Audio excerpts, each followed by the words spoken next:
Marks 87 years since the worst school tragedy in American history, and it happened right here in East Texas, the New London school explosion of 1937.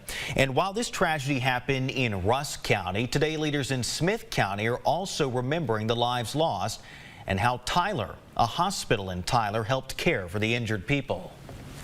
March 18th, 1937. A spark from a shop sander ignites natural gas leaking beneath the New London school, killing around 300 people, most of them children. It makes me feel like that our story is getting out there. 87 years and one day after the tragedy, commissioners in Smith County adopted a resolution proclaiming a day of remembrance, honoring their neighbors in Rusk County. It's important that we remember this disaster.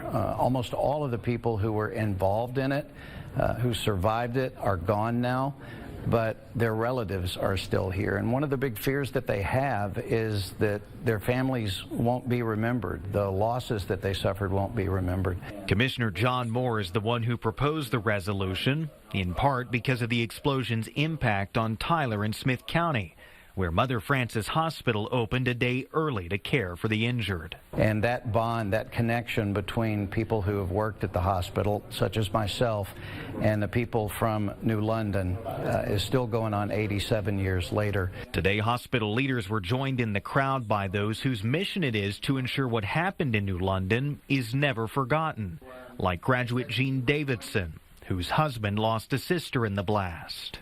And if you'll think back in 1937, events that happened, the Hindenburg, Amelia Earhart, those stories are still talked about. People talk about those quite often. Do you hear about the New London school explosion? No.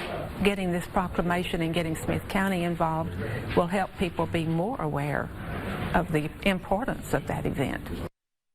And the explosion's impact was felt far beyond East Texas. It prompted legislation requiring a man-made odor be added to natural gas, a smell now recognized all around the world.